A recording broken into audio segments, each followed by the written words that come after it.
हिसार से विधायक एवं हरियाणा सरकार के नवनियुक्त निकाय मंत्री डॉक्टर कमल गुप्ता फरीदाबाद पहुंचे, जहां पहुंचने पर मार्केट वेलफेयर एसोसिएशन की तरफ से जोरदार स्वागत किया गया। वहीं कैबिनेट मंत्री मूलचंद शर्मा के भाई टिप्पणचंद शर्मा ने डॉक्टर कमल गुप्ता का शॉल ओढ़ाकर स्वागत किया। आपको बता दें कि फरीदाबाद में निकाय मंत्री डॉक्टर कमल गुप्ता के भाई बहन और मामा रहते हैं, जिन्हें मिलने के लिए वह यहाँ पर पहुँचे थे। उन्होंने कहा कि इंदौर के मॉडल पर हरियाणा प्रदेश को विकसित किया जाएगा और जल्द ही अधिकारियों की टीम इंदौर का दौरा करेगी। डॉक्टर कमल गुप्ता ने कहा कि फरीदाबाद पहुंचने पर मेरा जो स्वागत किया गया है, उसके लिए वह सभी का आभार प्रकट करते हैं। उन्होंने कहा कि फरीदाबाद शहर मेरा अपना शहर है और यहाँ मेरे भाई बहन और माँ के अलावा मामा रहते हैं। मंत्री बनने के बाद मैं इनके बीच आया हूँ। फरीदाबाद से जुड़ी यादों को ताज़ा करते हुए उन्होंने बताया कि 1968 में उनके पिता यहाँ डाकघर में कार्यरत थे। उस दौरान उन्होंने जहाँ पर सेक्टर 7 में 133 गज का प्लॉट खरीदा था, जहाँ आज भी मेरा भाई रहता है। अभी मैं आया था तो मार्केट में लोगों ने कहा कि डॉक्टर साहब का दूसरा घर है, तो मैंने उनको करेक्ट किया। मैंने कहा नहीं भाई, ये मेरा पहला घर है। दूसरा घर कैसे? माँ बाप का घर पहला घर होता है और यही मेरा घर है।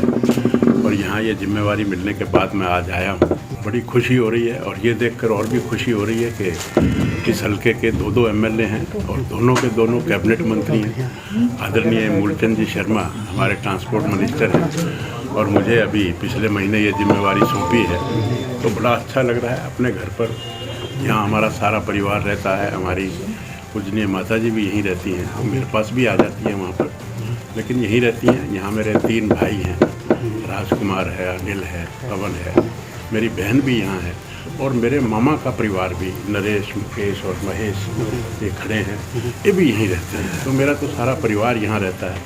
और 1968 से हमारे पिताजी यहाँ डाकखाने में थे, तो उन्होंने एक छोटा सा प्लॉट लिया था 133 गज का, 7 सेक्टर 7B 452 नंबर अभी भी है। वहाँ मेरा एक भाई रहता है। तो ये मकान तो हमने बाद में लिया था। सारा परिवार यहाँ है, बेसिकली हम यहीं के हो गए। तो यहाँ आकर बड़ा अच्छा लगा। आप सब लोगों के दर्शन, मार्केट के लोग, सेक्टर 7 की मार्केट के लोग, तो बड़ा सुखद अनुभव है। निकाय मंत्री के तौर पर पिछले दिनों उनके द्वारा की गई छापेमारी के सवाल पर उन्होंने कहा कि सिर्फ छापेमारी करने से कुछ नहीं होता, बल्कि व्यवस्था को सुधारने की बात होती है। उन्होंने माना कि छापेमारी के दौरान व्यवस्था ठीक नहीं मिली, बहुत से लोग गैर हाजिर मिले थे, लेकिन अब अधिकारियों को निर्देश दिए गए हैं कि महीने में वह कम से कम 8 औचक निरीक्षण करें और महीने के अंत में अपनी रिपोर्ट दे। उन्होंने कहा कि किसी भी सूरत में लोगों को दिक्कत नहीं आने दी जाएगी। देखिए, छापे मारने से सब कुछ नहीं होता है, व्यवस्था को सुधारने की बात है। आदरणीय मनोहर लाल जी ने स्थानीय निकाय मंत्री जो बनाया है, उसमें हम व्यवस्था को और सुदृढ़ करेंगे। जो हमने छापे मारे उसमें अच्छी व्यवस्था नहीं मिली, काफ़ी लोग एब्सेंट थे, तो हमने अपने अधिकारियों को निर्देश दिए हैं कि वो 1 महीने में 8 औचक निरीक्षण कम से कम करें। और जब महीने की अंतिम तारीख होगी तो हम उनसे पूछेंगे कि आपने इस महीने में कितने औचक निरीक्षण किए और उनकी क्या रिपोर्ट थी, वो हमें विदिन 2-3 डेज भेजें।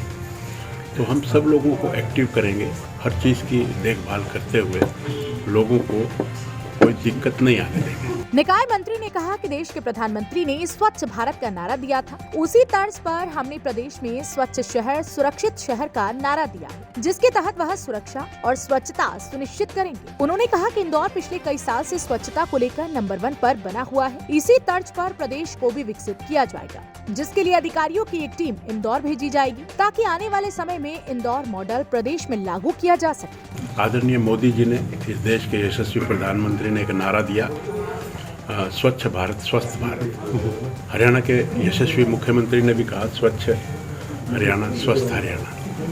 हमने भी शहरी मंत्री होने के नाते एक नारा दिया, सेफ सिटी साफ सिटी, साफ सिटी सेफ सिटी, यानी कि स्वच्छ शहर और सुरक्षित शहर। सुरक्षा से मतलब अच्छे पानी की व्यवस्था होगी तो स्वास्थ्य की सुरक्षा रहेगी। CCTV कैमरे लगाएंगे तो उसका भी फ़ायदा रहेगा। फायर ब्रिगेड को और चुस्त दुरुस्त करेंगे। तो इस तरह से अनेक चीज़ें सुरक्षा की भी और स्वच्छता की भी करके, जो हमारे देश में इंदौर शहर पिछले 4-5 वर्षों से नंबर 1 आ रहा है, हमारा प्रयास रहेगा कि हमारे हरियाणा के शहर भी ऊपर के 10-15 शहर में इनका स्थान आए, ये प्रयास हमारा रहेगा।